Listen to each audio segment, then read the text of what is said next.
Awesome. Let's see here.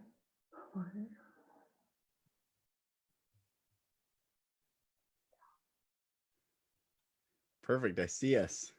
Can you see us? I can't yet, so let's see. We are live. Oh, beautiful. Finally. We Hey. did it. We did it. We did it. Yes, so let's see. We are live. Oh, beautiful. Finally. Um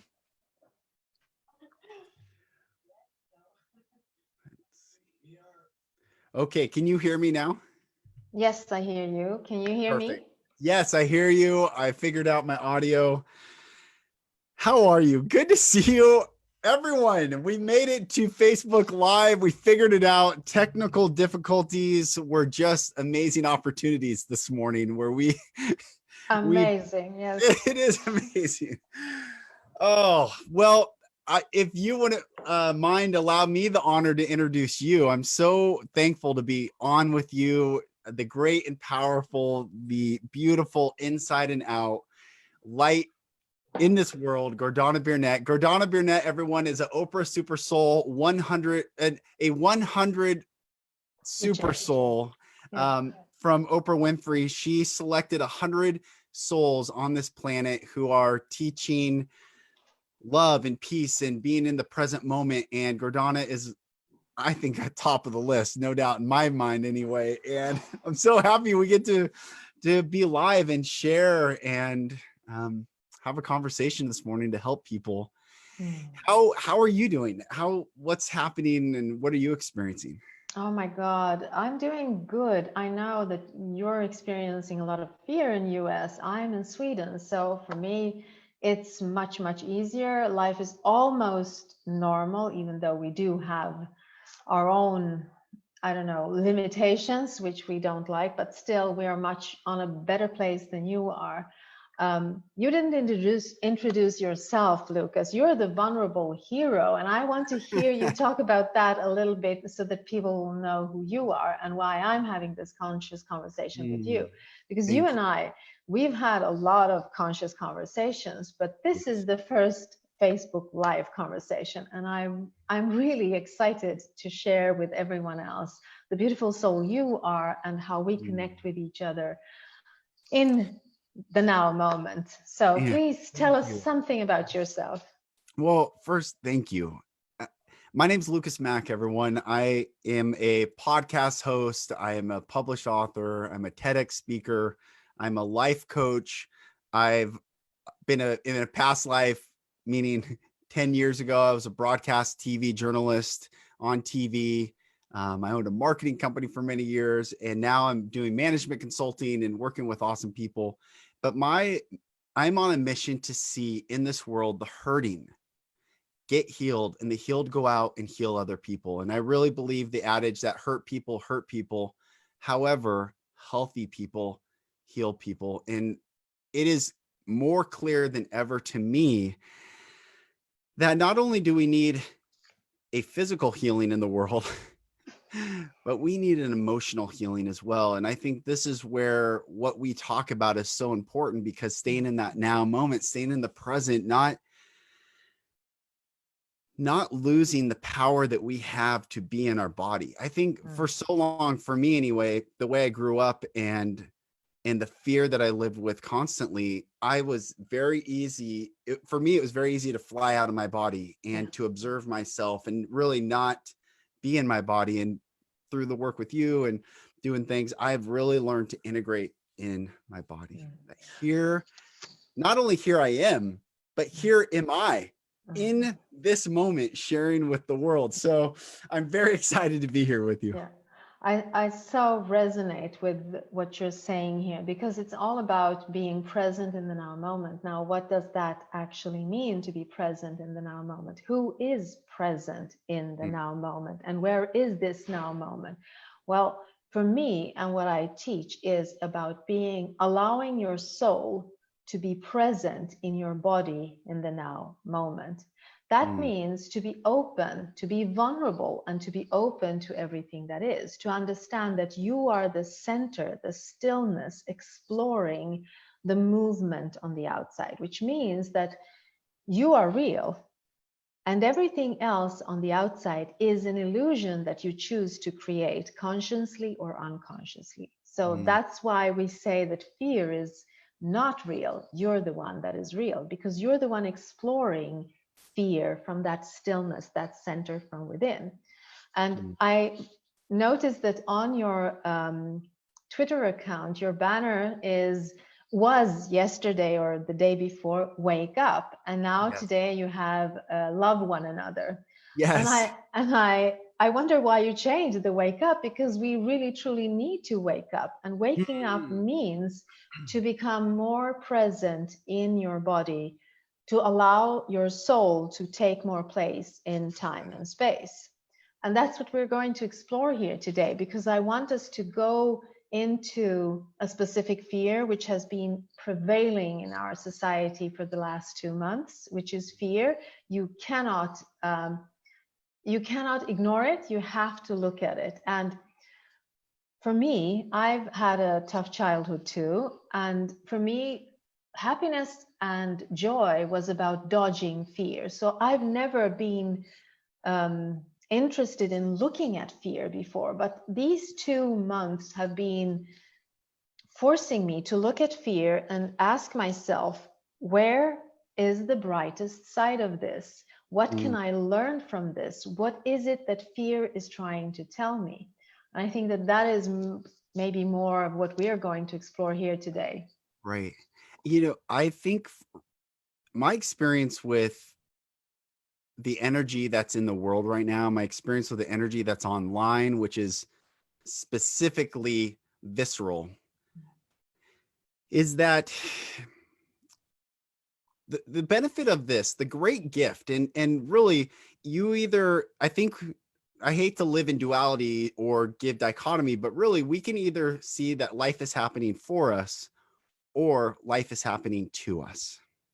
And when we come from the place that life's happening to us, it puts us in a victim defensive mode. We actually, if we are in defense, in constant defense and constant hedging, we actually aren't living the Mhm. fullness, the expression, the breath coming from our body if we constantly think that life is happening to us. Mm. That life is happening for us.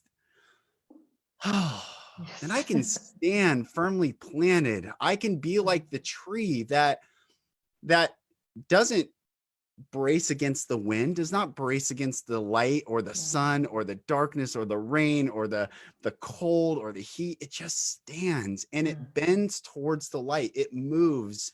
And I think what we're seeing right now in society, and I mean globally, is this shifting to move towards the light. And Mm. I think if everyone was honest with themselves, there is not a person on this planet who doesn't just crave to be loved and crave to Mm. be held and crave to be said it's okay and crave to have that security. Mm. And yet, when we keep looking for an outside Yes. validation, Mm. it takes us down paths where we have abdicated our own power, Mm. abdicated our own responsibility, our own ability to articulate. And I think right now, we talk about vulnerability a lot, you and I talk about vulnerability a lot to the world. And I define vulnerability as having the courage to experience love in its purest form. Mm. That to be vulnerable is to be courageous, Mm. and to be courageous is to fully experience self-love. I have never been more proud of myself when I'm Mm. courageous. I've never been more. Yeah, but what I feel you so, because what you're talking about is courage, and courage. Most people will see courage as daring to do things, to be afraid and do them anyway. For Mm, me, courage is to dare to stand in your I am, to mm, stand in your own truth, because there is a Japanese proverb which says, fear is only as deep as the mind allows, which means that mm, if you are standing, if you are the one, and if you know who you are, you also know that nothing can harm you. Nothing in this physical world can harm who you truly are. So when you stand in that, you also acknowledge that the power can never be outside of you. The power is always within you. It doesn't matter what they're doing on the outside. Right. What matters is what you allow to be done to you, because it's always about allowing. When you're a child, you have not got that option because Mm. you are born into a family and you have to be taken care of. But as a grown-up, you have that option where you can say, no, I will not allow this. This is not who I am. To return back to the stillness within and say, this is my power, this is where it comes from. And actually, to stand in that I am is to be open to the world, which literally means to be vulnerable, to trust that whatever happens will happen for a reason, and I'm standing here open. Mm. Because it's all about perception. I feel like a lot of the things that are happening in our society right now are focused on our perception of reality. What are we choosing to Yes. see?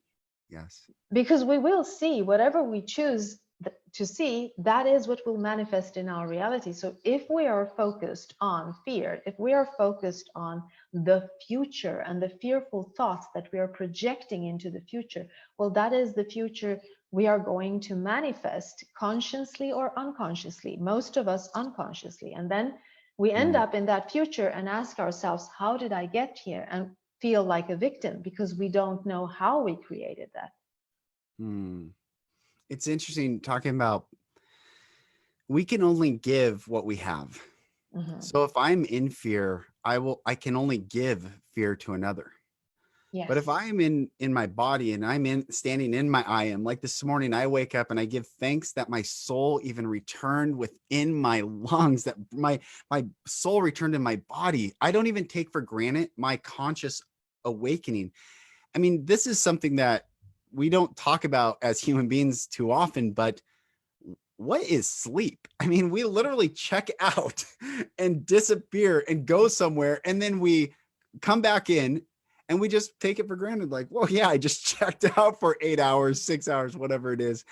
And I start the day being thankful that I even was conscious of the day. And then I start with the I am statements that I am safe, I am loved, I am free, I am abundant, I am powerful, I am good, I am light. And we have been taught as humans to accept other people's narratives of ourselves. Mhm. And when it resides in us, then it comes out from us. So for instance, I think most people are thinking right now, if they're honest, if they did something, they made a mistake, quote unquote, the first thought that goes in them, I'm so stupid, or this, or they get so frustrated. And I say, when did you ever consciously look at yourself as a child and say, you are stupid? That did not exist as a child's narrative of itself. That narrative is an outside narrative from an abusive parent, from a bully at school, from a coworker, from a boss, all this outside influence that has gone in. And then we wonder why we can't live in our power. It's because we've allowed others' narratives of ourselves to be our truest reality, when in fact that all those were lies, and they all came from fear. Yes, because fear is the stories we tell ourselves. That Hmm. is what fear is.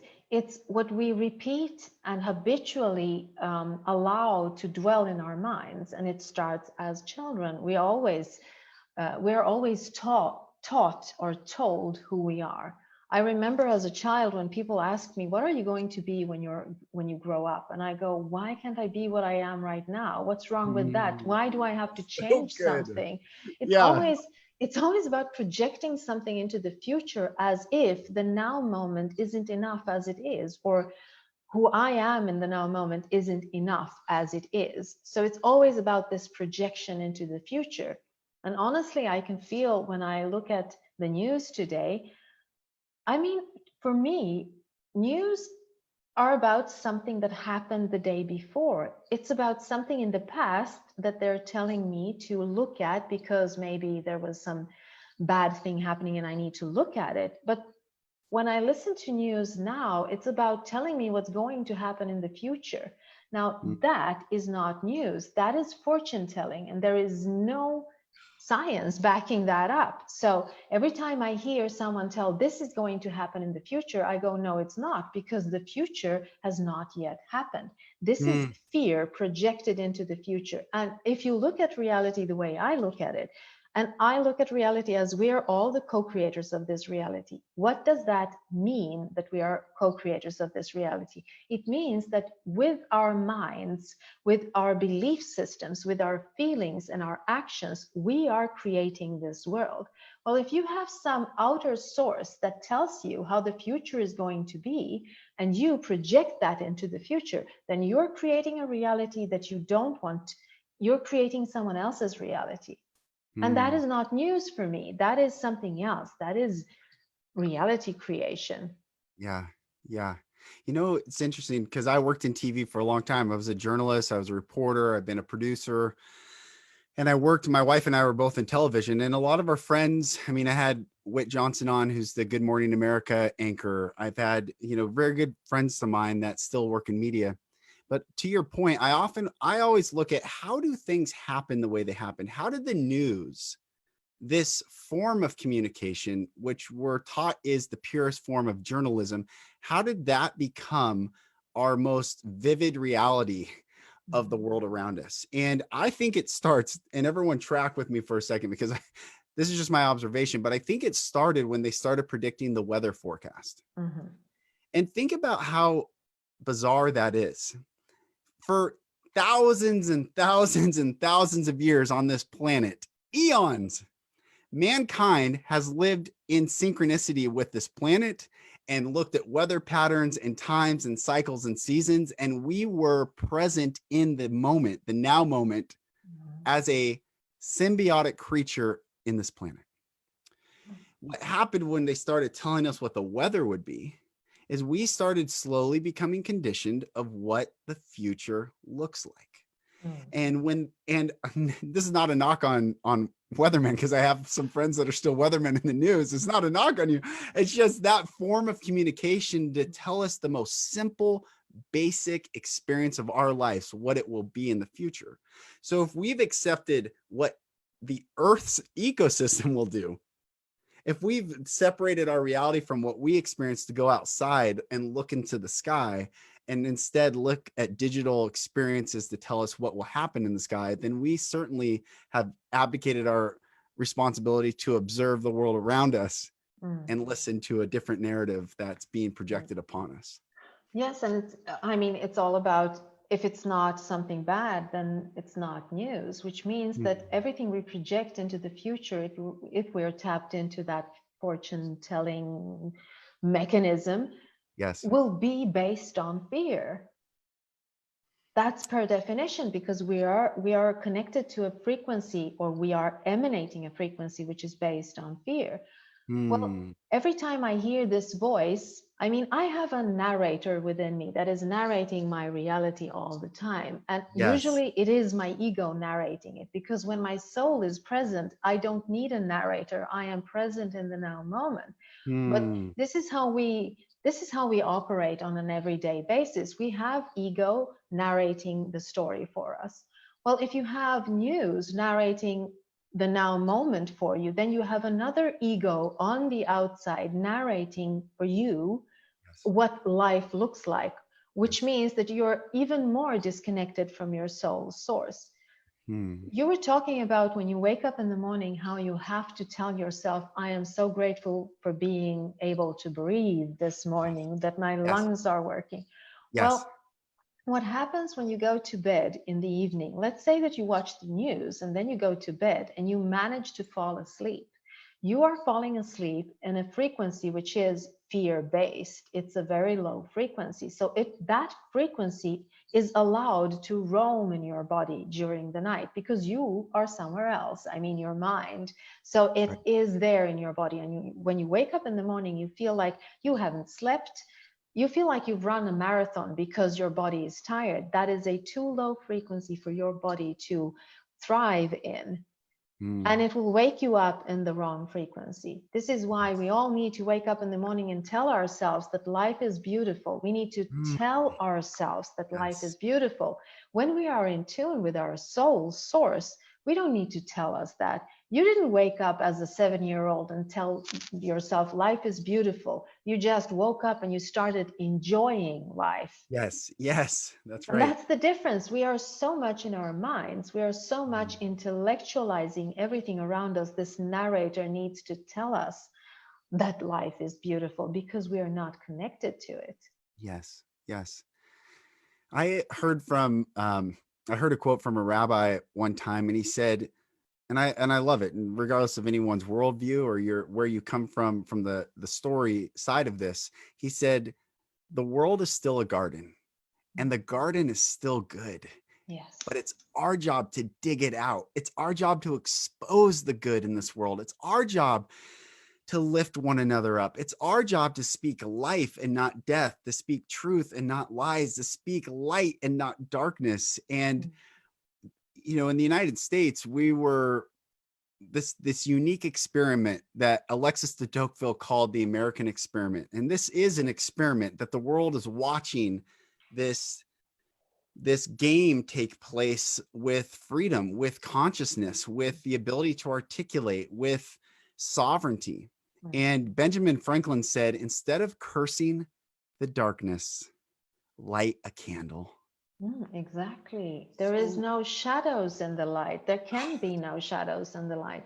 You know, when you tap into that darkness, because fear, if you dwell in fear, it becomes the darkness. And the more fear we allow into our lives, the smaller our lives become.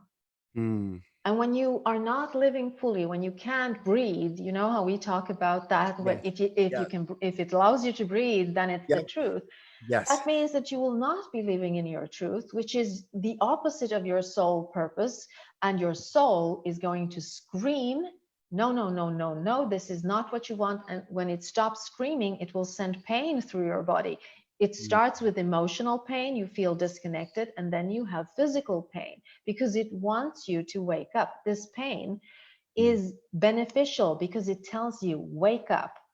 This is why when I've looked at fear now for these weeks, I realized that fear is not something that is an enemy to me. It is actually a friend. It's like a GPS. It tells me yes, you are astray. You are not living your soul purpose. You're not connected to who you truly are. You're not aligned with your source. You need to realign, rethink, heighten your frequency because fear is a lower frequency.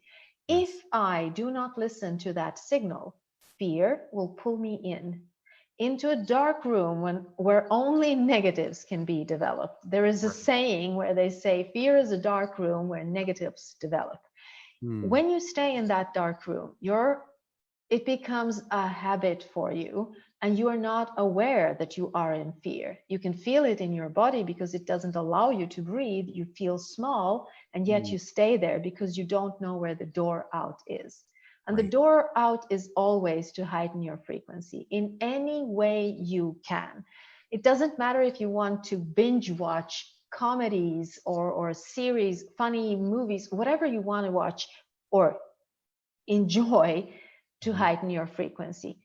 And then you can get out of that dark room and start to see the world in a lighter or brighter way of looking at it. Because everything in our reality has a darker and a brighter side. So when you are in fear, you will always automatically look for the darkest side because that is your frequency. You will attract the darkest side to you. mm, If you allow the fear to be there, acknowledge that it is there, try to name it, to find what is it that I'm afraid of, look at it, the fear will disappear. Maybe not totally, but it will become smaller and you become bigger. And then yeah, it allows you to see the brighter side of whatever it is you're looking at. I'm not saying it's the brightest side ever, but it will be brighter than the darker side. So if we are mm, focused on that, we can always we can always find more possibilities because yeah, what fear does is it shrinks our awareness. I think that Anna Nin, the French poet, says life shrinks and expands in proportion to one's courage. And Mm, again, the courage to stand in the I am, the courage to be present, the courage to ask a question. Is this really true? Why am I feeling this? To ask the question is half the work done. that's right. That's right. You you were the first person to really affirm me in when I did when I gave my TED talk, which was breaking the cycle of child abuse, Mm. which really can be related to breaking any cycle, breaking the cycle of fear, breaking the cycle of trauma, breaking the cycle of confusion. One of the things that I say in that is what I learned is where love is present, truth will come forth, resulting in our personal freedom. And I think what's happening right now when we stay in the low frequency of fear, and I use fear and darkness as synonyms as I use light and love as synonyms. And a quote that I came up with that I have behind me is darkness is not a counterforce to light. Darkness exists in the absence of light. And just like fear is not a counterforce to love, fear exists in the absence of love. And when we can stand in the I am and address that which makes us afraid, and we put love into our experience and love into our body and invite love and be vulnerable and to stand in our own power, we actually see that fear go away, which then creates gratitude inside of us. And gratitude is one of the highest frequencies that you can live in, walk in, breathe in, give to others. And gratitude is not to oneself, but gratitude is that there is a greater power than fear. And I am grateful that when I experience fear and I invite love in, fear goes away. And that makes me grateful to something greater than I am. And I get to experience and play with in this reality. And when I lead men's retreats, the mantra that I teach men is I reject fear. I receive love. I reject fear. I receive love. I reject your notion that I should be afraid. I receive love. May we all learn again how to receive freely the love that is possible in this universe, in the atmosphere, in our own body, in our own breath again. And I think that's what the world, when I say wake up, I'm not saying that in a pejorative sense to demean any human being at all. You want to sleep, please continue. And you don't have to sleep any longer. You can wake up to love. You can wake up to joy. You can wake up to peace. And let me just share from a media perspective, my dear friends, the media makes money. They monetize your observation of their fear narrative. And they are they're multi-gazillion dollar companies. I don't know their revenue numbers, but I can tell you it's a lot more than your personal revenue number. So how about detach and worry about what your life is, who you're going to inspire today, who you're going to change, who you're going to speak life into, raise up, lift another, lock arms. This is what we are craving. And this is why I'm so thankful for you, because you are incredible in framing in a comforting way the reality that we all experience, and you say it in a very gentle way. You don't have to. You want to walk out? Come on. That is when you talk about the power, when you talk about knowing where that power comes from, when you say I reject fear, you don't even have to reject fear. You can look at fear and acknowledge it for what it is. It is a feeling, it is an energy which you can allow or not to go through you. If you're rejecting, then you're standing in the frequency of rejection, which is not a high frequency. Well, that's good. That's good. That's good. You have Yeah. to see it for what it is. Fear is there to wake you up. Now you might ask yourself, what am I supposed to wake up to? Well, you're supposed to wake up to the stillness within you. I know that people say, first you have to love yourself, then you can love everyone else. And that's very abstract for me because I don't understand, what does it mean to love myself? If I say, first, I need to feel compassion for myself. First, I need to forgive myself. First, I need to see myself in a brighter light. That I can understand. Yeah. Loving myself is I think it's about what we put in the world, in the word love. It's much, Mm, much easier to say, I am compassionate towards myself. I can forgive myself for the things that I don't like, or I mm, can forgive myself for the wrongs I've done, if there are any. I mean, I don't even think people do wrong. They just do the best they can at the moment. And that's why forgiveness is such a good thing, because yes. you can literally come back to who you truly are by forgiving yourself. So when Yes. you stand in that I am moment where you can look at yourself and you can say, everything is fine, everything is okay. I Mm, am a kind, loving person, and stand in that truth. That is when you know who you truly are. I had yes. an aha moment or epiphany moment when I realized that unconditional love cannot come from the outside. Because if I want it from someone, then want is a Wow. condition. Yes. So Yes. it has to Yes. be filtered through my wants or my desires, or what I wish someone would do to me. So I have to ask myself, where can I find this unconditional love? Where does it enter this world? Well, it can only enter the world through me, through my heart. Mm, Because I can just send it out. There are no conditions. I can just say, I'm sending unconditional love out. What does it mean to send out unconditional love? Well, it means to stand in the highest possible frequency, and you feel good when you stand in that frequency. It's not yes. about allowing others to step on you, allowing others to do what they want. It's just about knowing who you are. When you do that, you allow others to do so.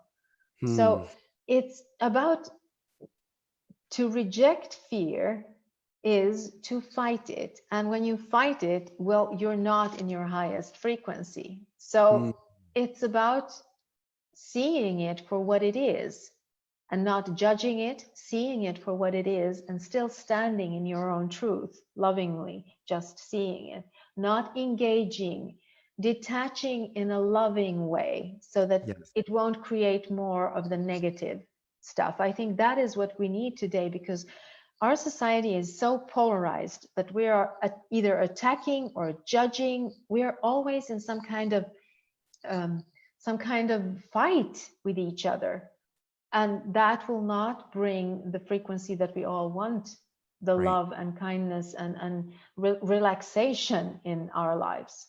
Right. Right. I think that's really good. I've never thought about rejecting being um, a fighting of it. It's interesting. Because I believe, like you just said, when we give, when we expand, that's the highest. That is, and the word love in Hebrew is ahava, which means to give. That's all Mm. it means, is to give the highest good to someone else. That's Sending why it out. forgive, yes, and come out from Hmm. without. That's why the word forgive doesn't mean acceptance of that which is painful. It means I choose to give love before anything happens. I Give. give. I choose love. It's just a Yes. choice of coming from a place of love. Yeah. And I think what's happening right now, and we're seeing this in social media, and we're seeing this in the news, and we're seeing this in, I don't think right now we're seeing it much face to face, but this, it certainly exists, is that people have lost the ability to communicate calmly, to articulate and formulate thoughts and ideas, and just simply sit and have a conversation. And the truth is, and everyone listening, the truth is, there is not one person on this planet that believes exactly how you believe. It's not. Just like our retinas and our fingerprints are unique to us, so are our belief systems. We did not come onto this planet for unanimous agreement. We came onto this planet to bring love and heighten the frequency to reverberate perhaps into the universe. That is the great gift of our species. Yeah, I think that what you're also maybe trying to articulate here is that every perspective is unique, and there is a reason why every perspective is unique. Yes. Well, if I ask myself, why can't I have the same perspective of everyone as everyone else? Well, that would be boring. I mean, Right. the source is, it wants as many experiences as possible. This is Right. why source is going through me and through you, and it's Yes. exploring this world through my filter and your filter. And if I'm Yes. smart, I can look at this and say, okay, so every relationship can give me a glimpse of a bigger perspective. Hmm. So if I can, when I talk to you, I can see the way you see the world, which means that my perspective is broadened in that moment. And Yes. especially with our loved ones, when you choose a partner, you will choose a partner which will give you a specific perspective, which on a soul agreement is something you need. So if you can, instead of changing, instead of trying to manipulate that perspective, just look at it and say, okay, I like this, I don't like that, but it's okay. And Hmm. that's it. That is what detachment actually means.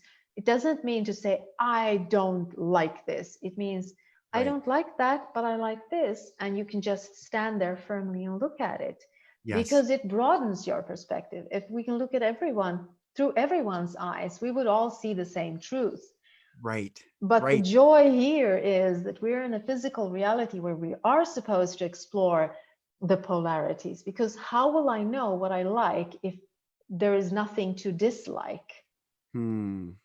That's right. That's So right. just acknowledging that the diversity, I don't have to love everything, but being glad that there is a diversity so that it will give me a joy or the pleasure of using my free will to say, I like that, I don't like that, without anger, without pushing, without rejecting, just stating the obvious. I don't like that, I like that. And that's it.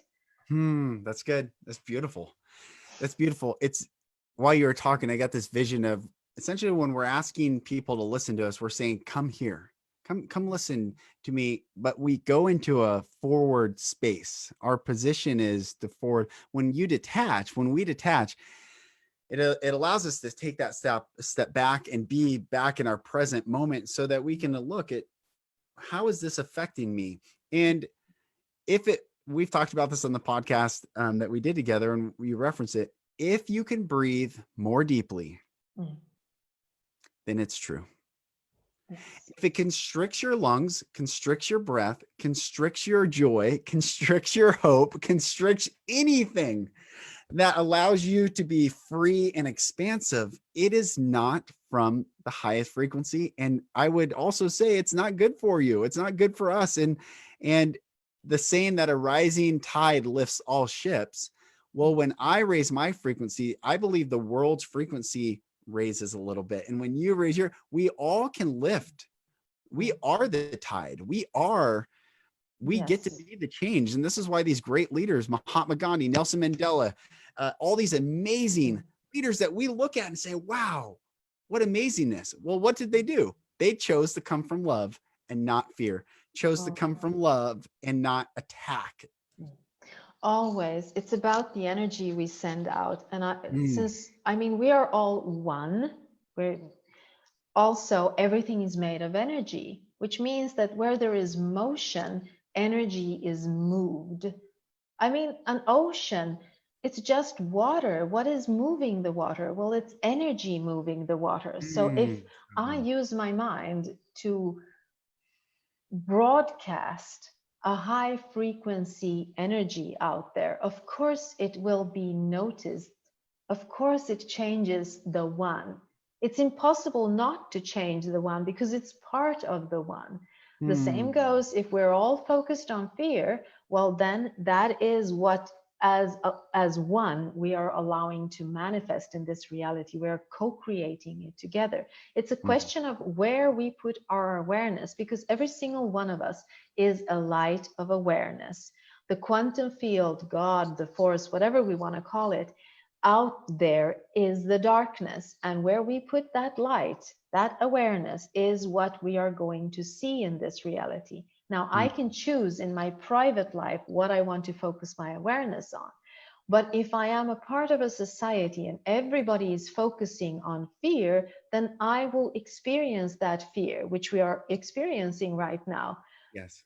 And Yes. it means that I, if I want to change, I need to start that change from within. I need to look for people that have the same focus of awareness as I have, so that we can together maybe point the light into something else. Like you and I are doing here today. We are saying Yes. that, of course, there is fear. Fear is an emotion.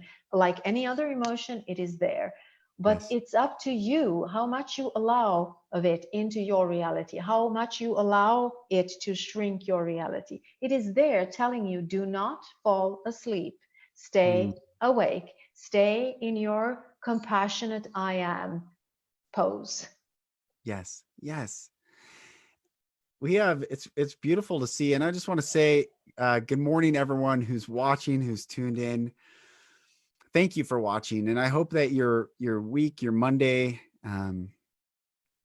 is blessed, or you feel inspired, or just to look at things differently. You've talked about us being different and able to look at things differently.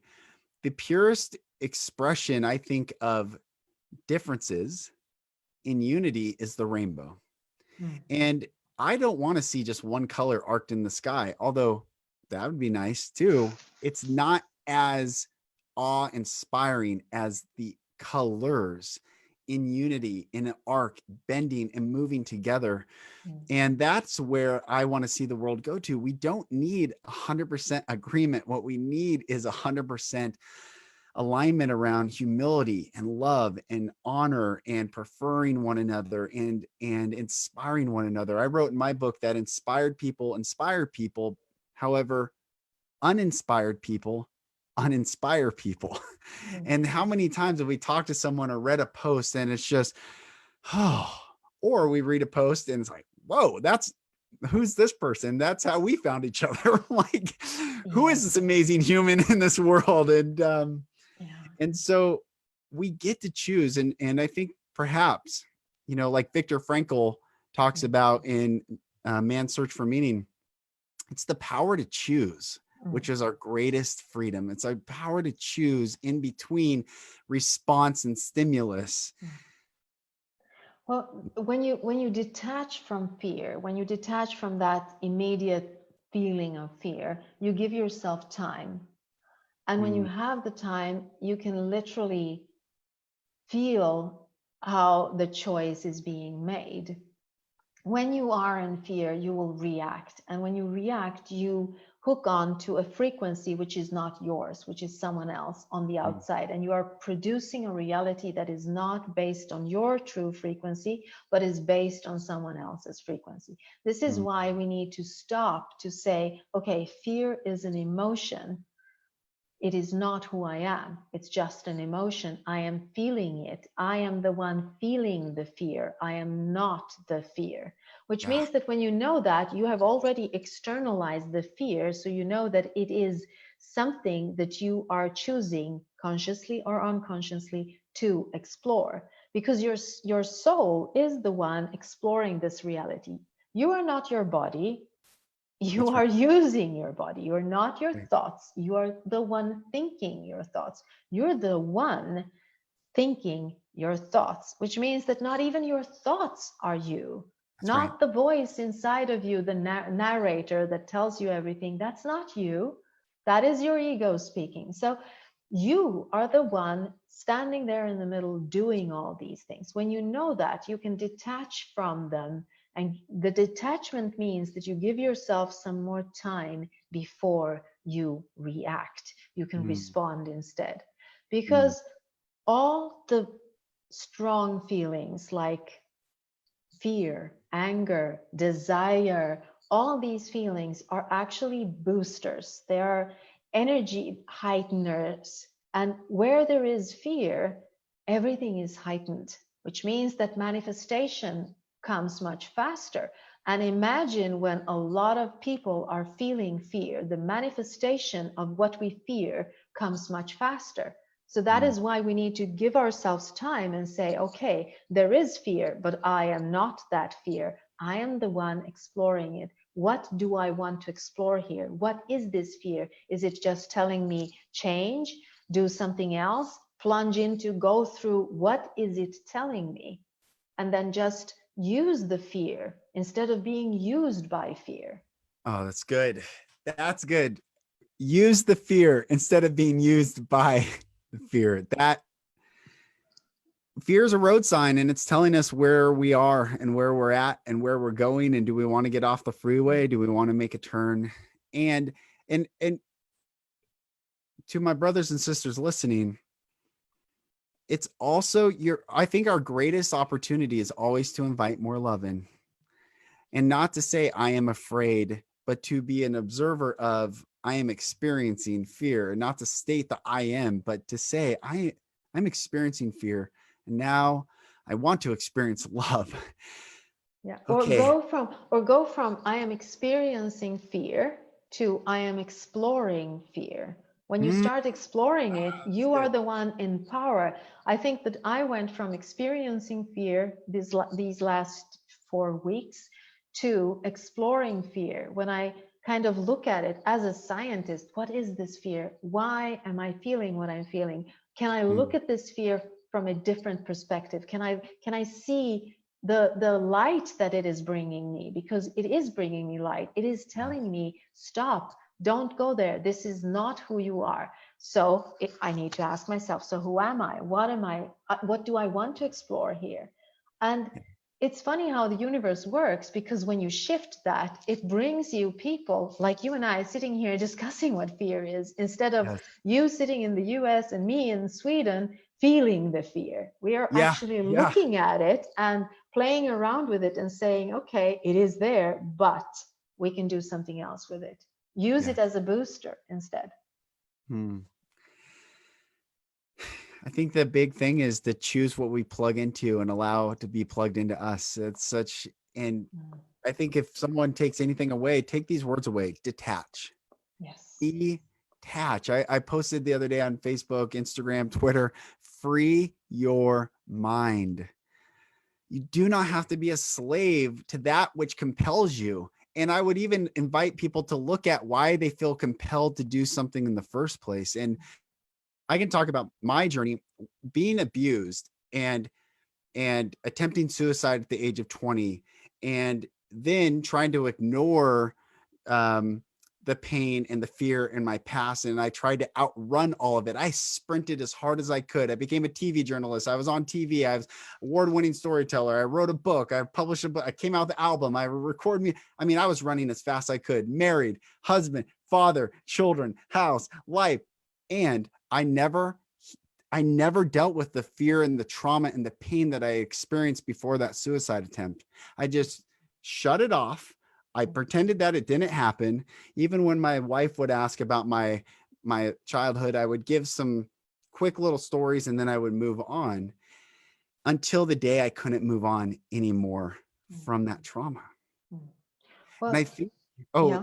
sorry, I think Mm. what we're all experiencing right now is trauma. Mm. Either this is traumatizing those who have never had trauma, or it's re-traumatizing those who have experienced trauma in the past. And this is why the word detach is so important, because just because it's brought to us does not mean it is us, comes from us, or should reside in us. Exactly. That is so true. Doing what you have done, I've done exactly the same thing. I repressed all the fear as a child into my body, and it becomes a part of your identity. You know how it feels. The Mm, stagnated fear within you stays right. there, and it's easier for you to feel the fear by small triggers. Even though you don't let it out, you can feel it in your body. That is why you say, if it allows you to breathe, you know it's the truth. I mean, Yes. as a child, I don't think that I allowed anything to breathe through me, because I was always in this way of going through reality, very, very stagnated energy within me. And the important thing is to, in your mind and intellectually, detach from what gives you the sensation of fear. But Yes. you can also do things with your body. And this might sound very naive. You can move, you can run, you can dance, you can hug, you can do things which will allow your muscles to relax, to heighten your serotonin levels. If you love to dance, then go ahead and dance. There are Yes. studies that have been done where they look at how animals react to fear. I mean, you don't see animals go to the psychotherapist and say, oh my God, a bear almost ate me yesterday. They don't, Right. because they deal with the fear in a different way. I think it was a little possum they were studying, and he was chased by a fox, and he lay down and played dead, and the fox went round and round and round, and then the fox went away, and the possum stood up, and then he shook his body like he had an epileptic Yes. seizure or something. And when he was done, he just walked away because he was done. He released the adrenaline and the stress which we Mm. have in the body. So the trauma which we are being traumatized with right now Yep. Yep. needs to be released from the body. So do whatever you need to do to release it from the body, and then intellectually you can release it by detaching. Yes. In your heart, you can visualize yourself as the light, not the darkness, as the joy, not the sadness. You Mm. are the source to the joy, the love, the compassion. You are the source, Yes. and allow that to come forth. So, Yes. using those three things, never forgetting that we need to move our body in order to release that stress that is being literally shoved down our throats right now. Yes. Yes. Yes. To my brothers and sisters out there watching this and listening to us talk, who I'm sure have observed discourse on social media threads that are not harmonious, that are not uplifting and inspiring. And perhaps we've been part of it, or you might have contributed to it. I just want to remind you that if you go into a dark room, pitch black, zero light, if you turn that light on, the darkness goes away. It's a universal law in the universe that where there is light, there's no darkness, and where there's darkness, we just know there's an absence of light. And darkness is not wrong. This isn't about right or wrong. This is not morality. We are just talking about polarities that exist. That is it more healthy to live and experience light? Well, studies show if we don't have vitamin D, many sicknesses can enter our body. So light would be then more healthy to live in. And if those of you, and certainly I've been experiencing this with some threads, when you feel like there's darkness, light that candle, be the light. And that's why I had Wake Up, because I do want people to wake up. And this is not wake up to a side. This is to say there are no sides. The illusion that there is a side is the trap. Break out of this. We are all together. Where you go, if you're doing well in your life, then I feel better. And we all see each other as that. The thing is, though, the reason I changed it from wake up to love one another is because it can truly be offensive to someone who's been in darkness. If you flick the lights on, it hurts. Light sometimes can hurt. And we know if you're in the sun too long, you can burn. And if you are in pitch black darkness and someone flicks the light on, it can hurt. And that's why I wanted to remind people that, look, when we love one another, and this is what I talked about in the TED Talk, where there is love, where love exists, truth will naturally come forth. And where truth is, we are free. When truth is suppressed, we are not free. And I don't mean a news, political, social, economic truths that are being presented to us. I'm not talking about any external. I'm talking about our truth. I'm talking about my truth and your truth. And can I breathe more deeply? And I know I can breathe more deeply when I surround myself with people who show me unconditional love. I feel tense and tight when people are judgmental. They are rigid in their dogma. They are religious in their political parties, and and I'm like, man, this doesn't do any good. You can hold, the people went down in the Titanic holding on to the Titanic. They held on tight to their belief. And I heard a story. This is a true story. There was another giant ship that went down a month prior to the Titanic. I can look it up. We can put it in the thread. And majority of the people lived from that ship sinking because they hopped onto the iceberg. Well, I mean, it is to be awake, what does that actually mean? To be awake Yes. is to be connected to your soul source. And your Mm, soul source, it's not about loving, always being loving and always being kind. It is about understanding. It's mm, about understanding others, understanding yourself, standing under your highest self. That is what it is all about. So when you say wake up, it's not about waking up to one truth. It's right. waking up to the truth that we all come from the same source. This Yes. is why you cannot repress that source, because that is our natural state of being. We have created a society where, well, we live in a fear-based thought society, which means that we will feel restricted in this society. And the soon you leave that fear-based thought system, you feel the release, because that is your natural state of being. You do not have to do anything to get to that state, because it is your natural state of being. Mm, And when you talk about waking up, is actually about relaxing to the truth of who you truly are. That mm, is to wake up. It's not about saying, oh my God, I didn't see this, now I see it, this is the political party I'm going to vote for, or that. It's not about the outer reality, because that will always be in motion, that will always be in change, and you will always be choosing from that motion on the outside. Waking up is to realize that you are the one looking at all this. mm, Everything that is not compassion and who you truly are is an illusion, in quotation marks, yes. created by you, meaning this is the physical reality. Illusion is not a bad thing. It's not that it is not real, because for us it feels real, but it Right. is an illusion if you compare it to who you truly are. Because who you truly are cannot be destroyed. Your body can be destroyed, but Yes. who you are cannot be destroyed by anything. That is the truth within you. When you tap into that, you also understand that there is no power outside of you. All of the power is within you. That is to wake up. For Mm, me, so beautiful. You're amazing. I love you. so are you. And Love you know you. that. So are you. I love our conversations because they Same. are of a so Mm, high frequency. You know something, while you were talking, I was thinking about this.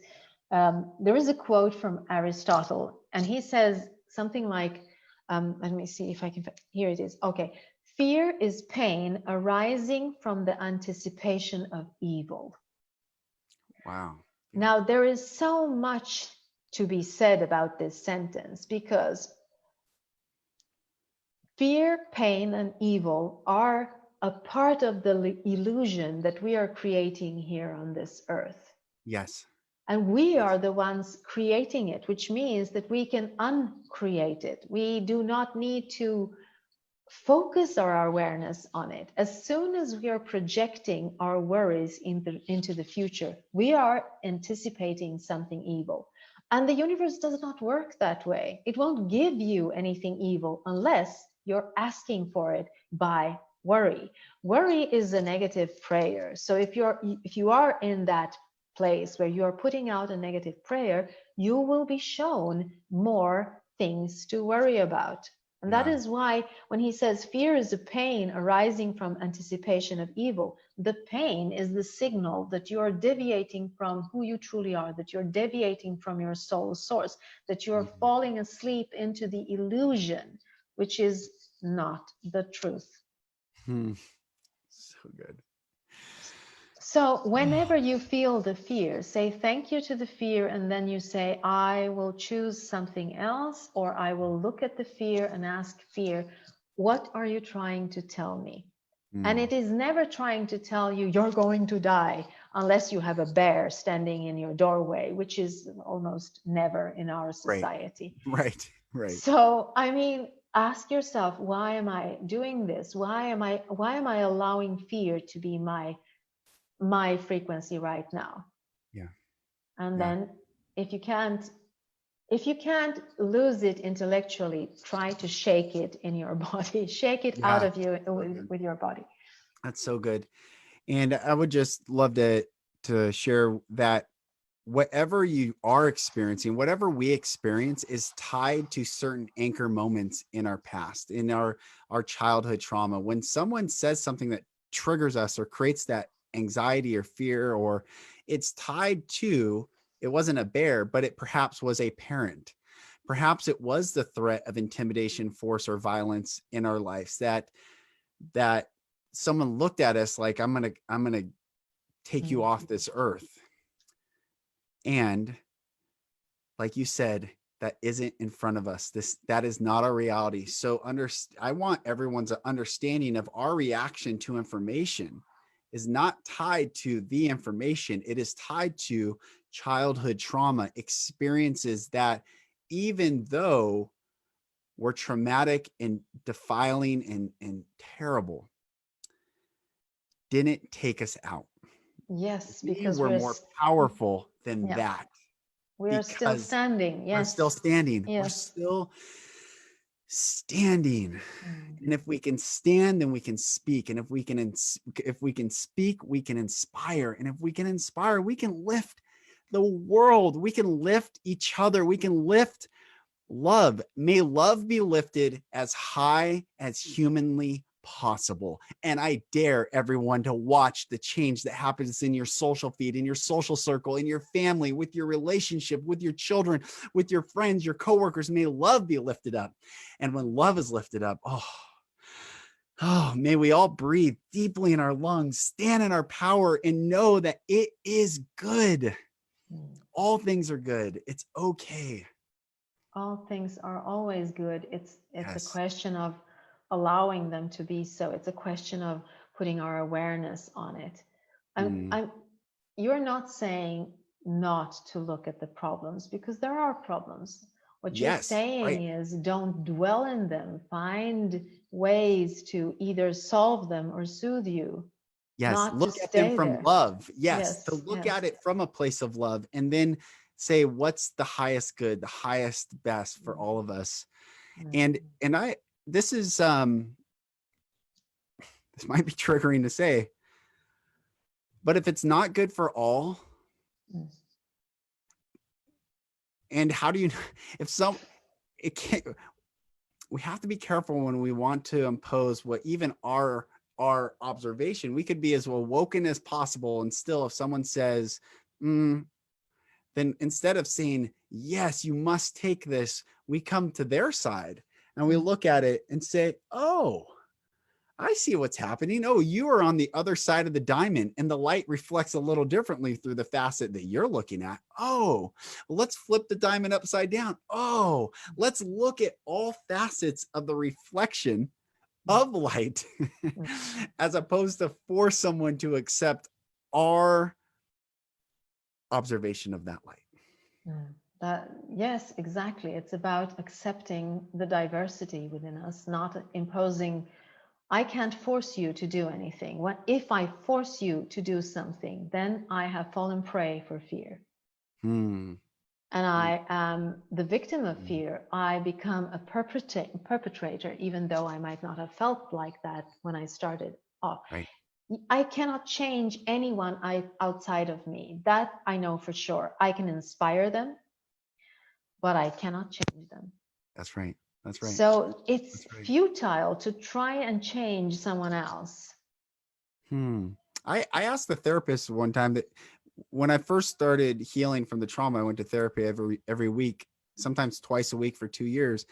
And I asked the therapist because I'm hypersensitive to not be like the perpetrators and the people that cause trauma in my life. I'm hypersensitive. I don't want to hurt people. I want to see people heal. I love people. And I asked the therapist, what's the difference between manipulation and influence? For both get people or both um, inspire action. And he gave me an answer that it just calmed me. I was like, because I don't want to manipulate, nor do I want to be manipulated. And he said the difference between manipulation and influence is intention. Mm. It's just the intention, the place that we come from.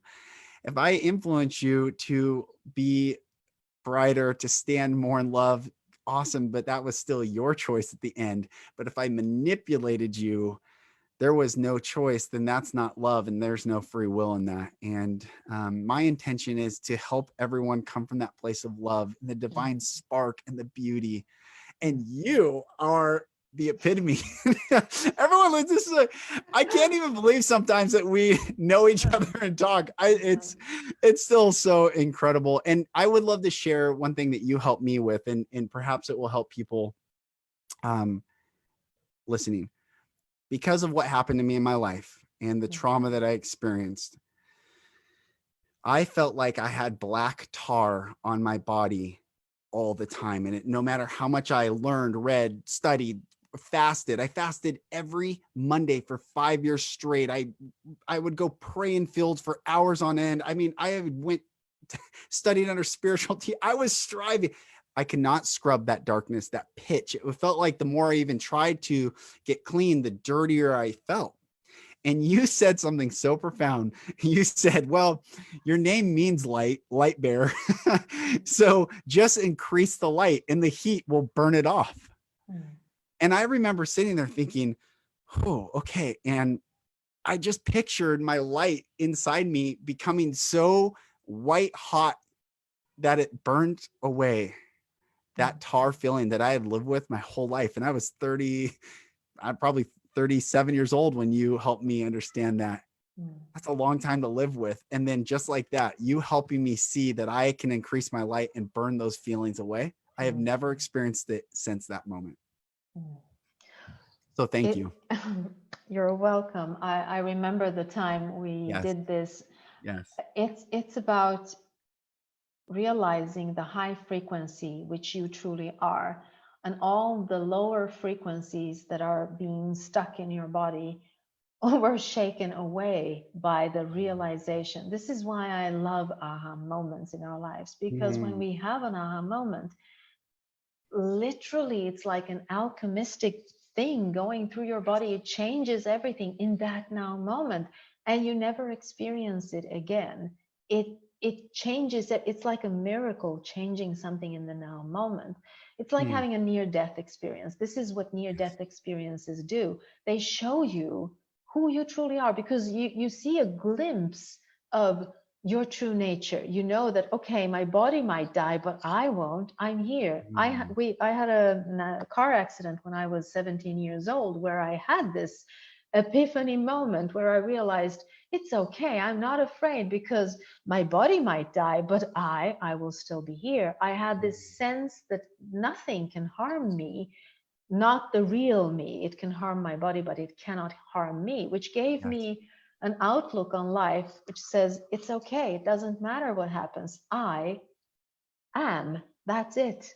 Nothing else is needed. I am. And I think that what happened to you is that you realize the I am within you, that there can be no power outside of you, even if it's a parent.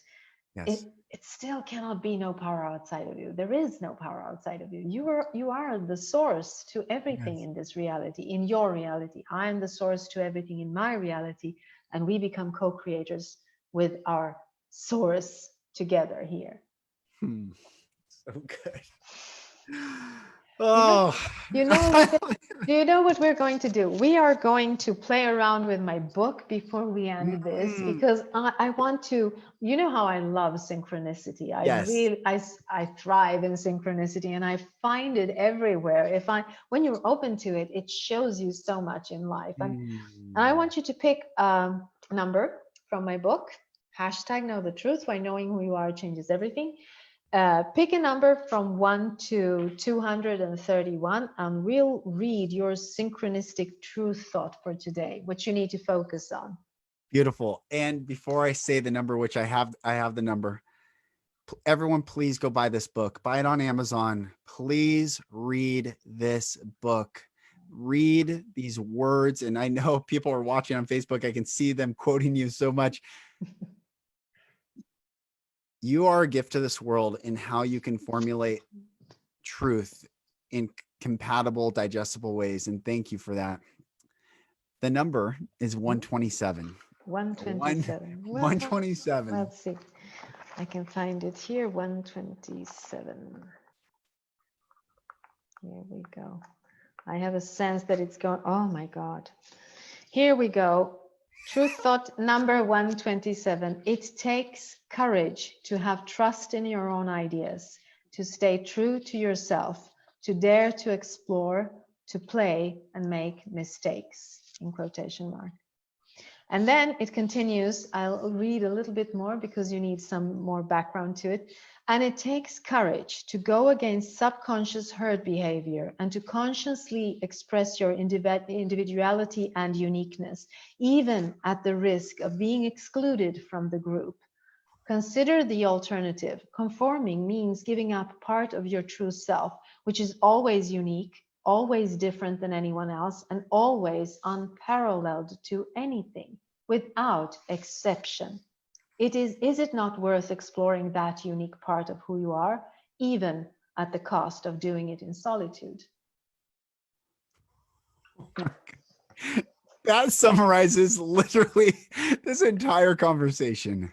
Yes, that is the truth, truly. You know something? I'm going to pick a number for myself too, because who am I not to do that? I'll pick number 11 because that's a good number for me. Let's see here. Okay, here we go. Viewed from a higher perspective, you are always at the right time and at the right place to experience what you need right now. Which is beautiful because we delayed our Facebook Live an hour. Yes. So it means that we were right on time. Anyways. Oh, sister, thank you. I love you. I love you. Thank you so much. Blessings. You're amazing. So are you, Lucas. And thank you everyone for watching. This was beautiful. I love doing this. Yeah, thank you for watching, everyone. Bye. Bye, guys. Thank you. Bye.